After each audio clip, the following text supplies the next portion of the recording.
Okay, Kolayim, Yahweh, Ba'ashem, Yahweh Shah, Ba'ashem, Rakah Kodash.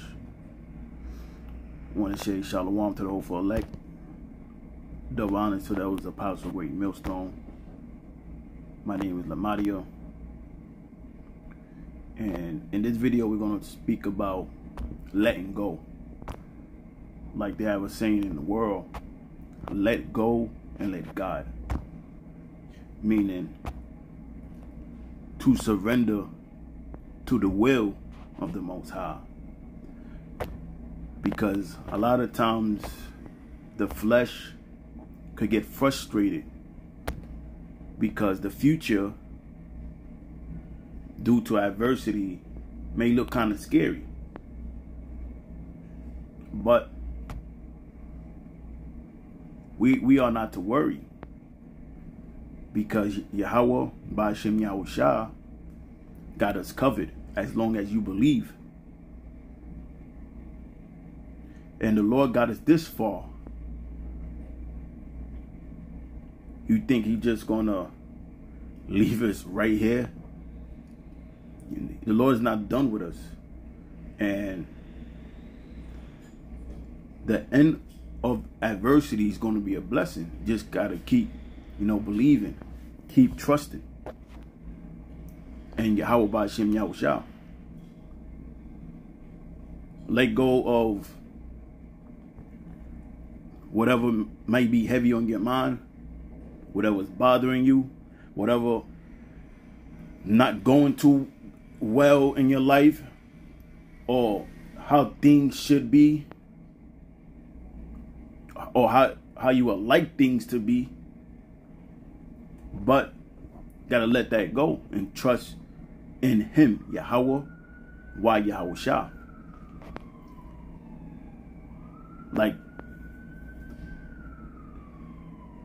the late elder high priest Yaquab would say, the only plans is the Most High plans. That's it. It's that simple. And the Lord already made a promise to those that believe. And He's going to follow through those promises as long as you continue the faith. So don't focus on how things might look right now. Focus on eternity. Because the Lord already told us we're going to have to suffer before we attain anything. We have to let go. Like, let go the emotions. And not to say the things that we're suffering or undergoing is not a emotional moment.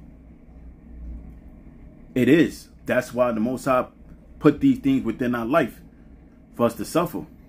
Because it's supposed to hurt. I say it again. It's supposed to hurt.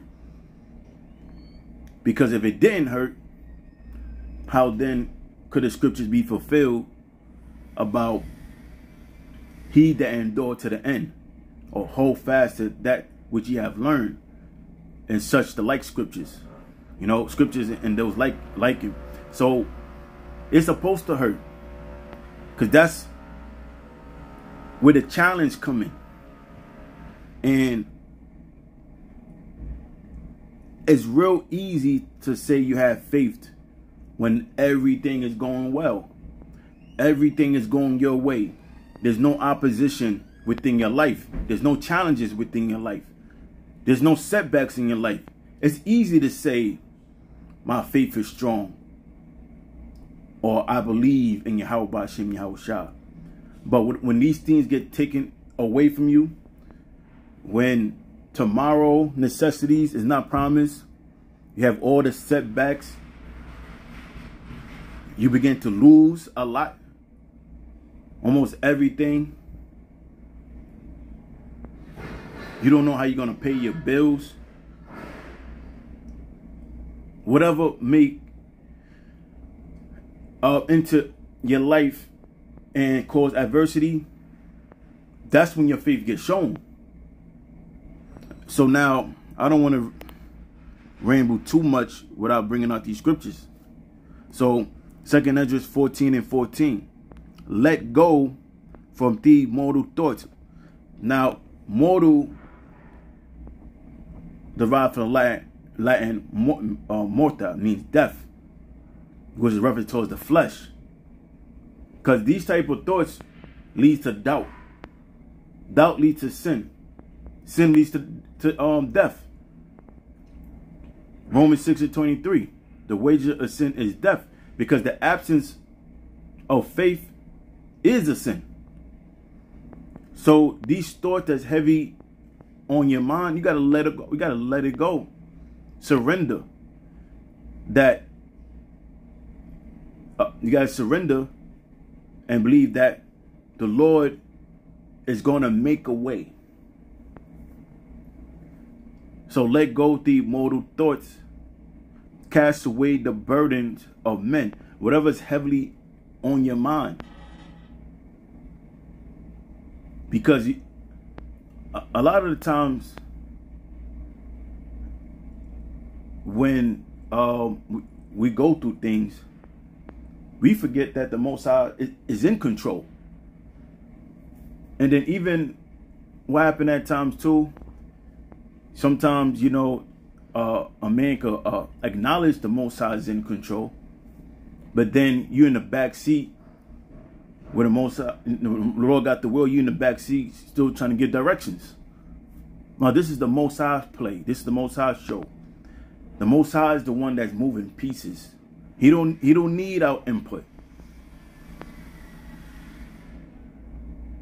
You know, sometimes, you know, when I pray now, my prayers sound more like this. Because when I pray, I already know the Most High have better ideas than what I could pray for. Or even if somebody do you wrong, and you want to put a curse on that person, look, I don't give the Most High suggestions. I just pray the Most High to hit him where it hurts.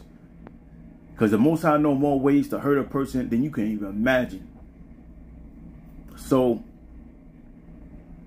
that's the mind frame you want to be in. Pray that the Lord deliver you out of these circumstances. So, you know,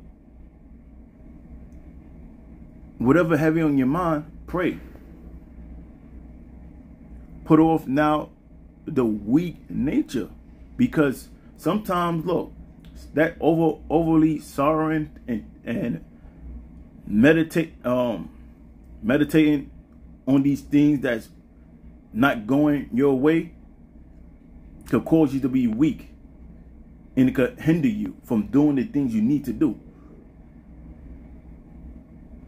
You know, you have to somewhat shake it off and keep moving on, keep moving forward. 1 Peter 5:6. Humble yourselves, therefore, under the mighty hand of the Most High, that he may exhort you in due time. So, prayer is part of humbling yourself. Fasting is part of humbling yourself. Submitting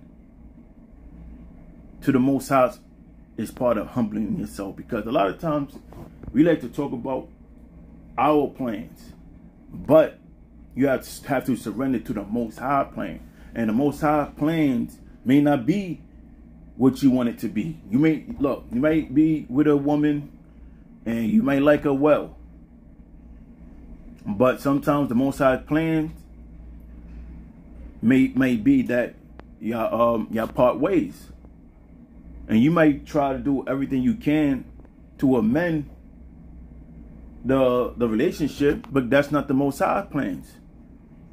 No matter how hard you try, it's going to be the same results. Same thing with your children. You may not be able to see your children, whatever the circumstance might be. No, maybe the mother of your children is being a demon, and she just want to get back at you to hurt you. And you might try to do everything within, you know, man's devices to try to amend that relationship with your kids. But no matter what you do, the same results keep taking place. Because again, sometimes it's just not the will of the Most High. And remember the account with Job. Job lost everything, but at the end, what happened? The Lord gave double, or the Lord restored double back unto Job. Job was a righteous man, and the Most High blessed him at the end of his trial. So it's going to be the same thing for us as long as we continue, because Job finished. He finished that test and he passed. So now we just have to finish our test and pass. So humble yourself, therefore, under the mighty hand of the Most High, that he may exhort you in due time. Because everything has a timing. Right now, we in a time to suffer. Right now, we in a time of humility. We in a time of losing a lot. But the time's going to come for the opposite. You know, we heading towards a time where we're going to be lifted up.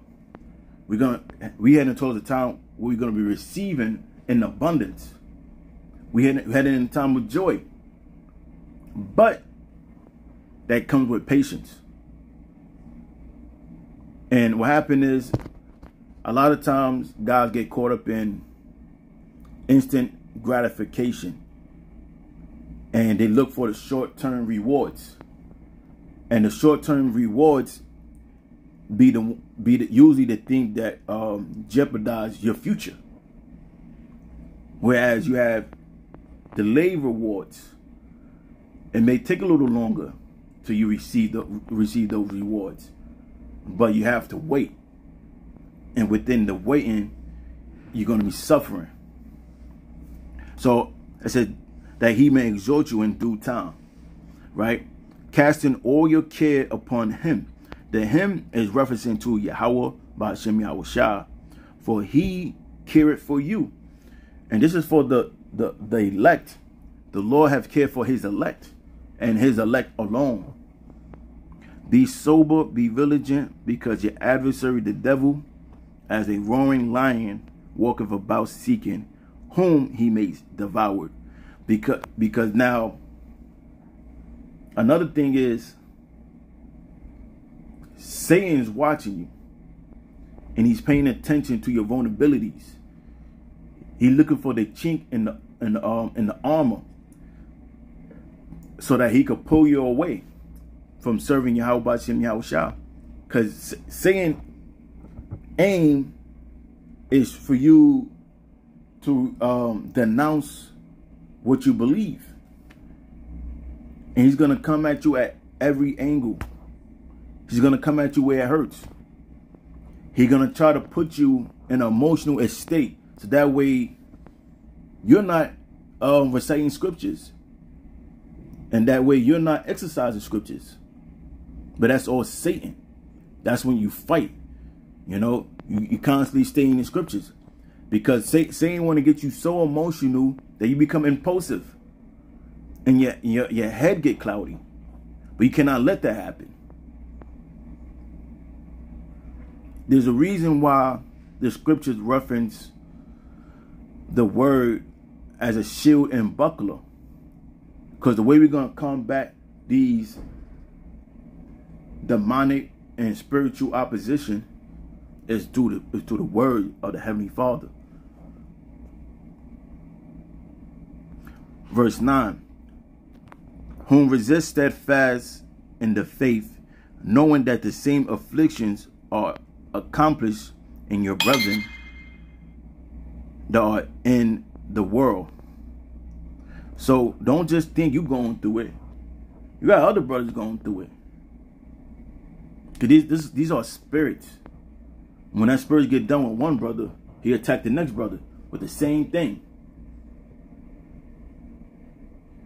And some, you know, you have brothers that overcome these challenges, and it could make it give you advice on these spiritual attacks. But you gotta remember, everything is a spiritual attack.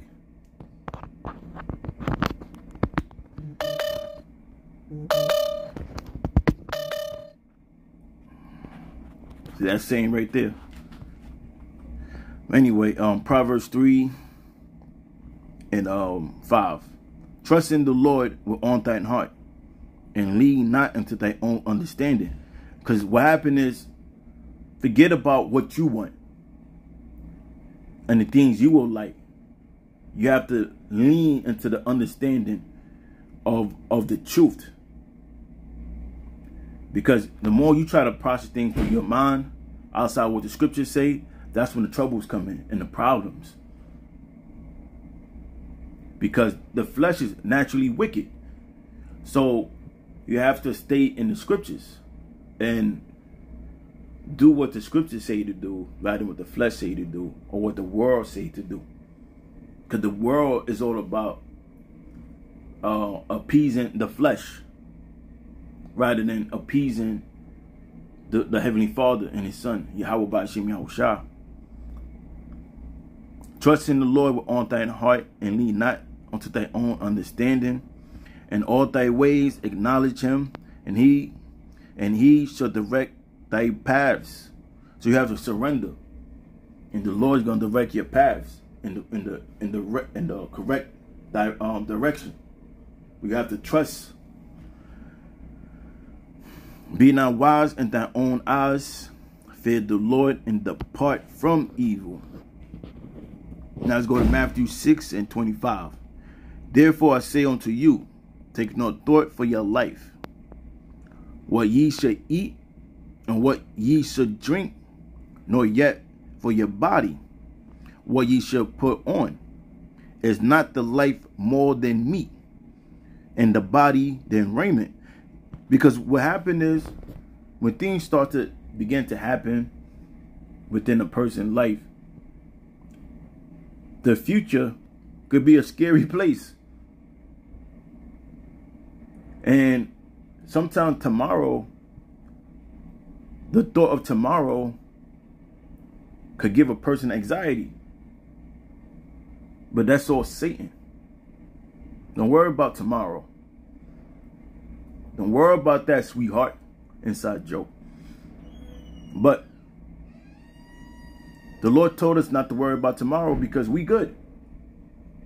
Even though tomorrow looks like we may not have the resources or whatever it may look like, the Most High got us. It says, is not the life more than meat, and the body than raiment? Behold, the fowls of the air, for they sow not, neither do they reap, nor gather into barns, yet your heavenly Father feedeth them. So lock here.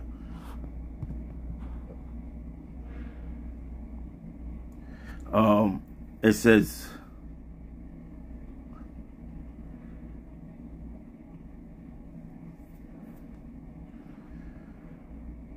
give me 1 second. Hopefully the sound ain't cut off.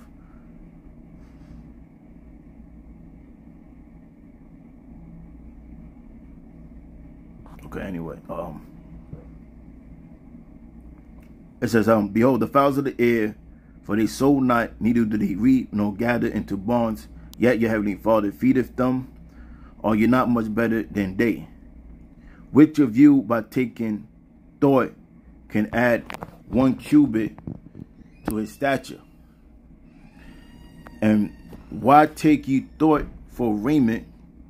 Consider the lilies of the field, how they grow, they toil you not, neither do they spin.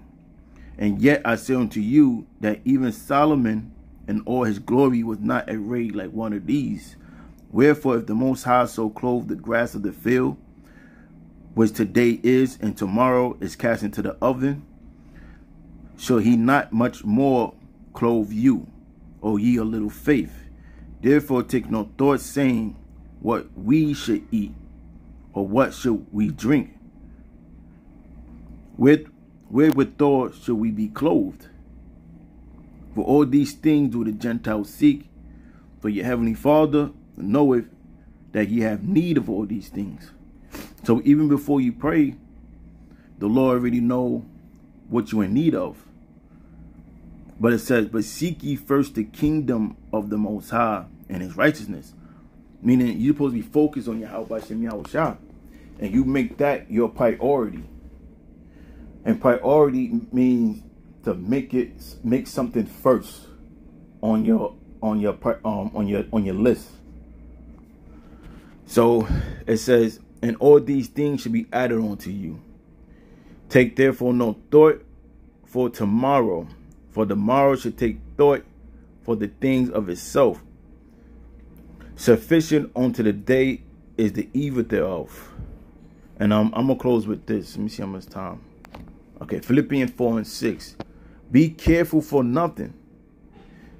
Careful means to be worried. Because when you're moving carefully, you're avoiding danger. So the Most High said, oh, don't even worry. Be careful for nothing, but in everything by prayer and supplication with thanksgiving, let your requests be made known unto the Most High. So pray. And that's what you're doing when you're praying. You putting up requests unto Yahweh Shem Yahweh Shah. Keep requesting.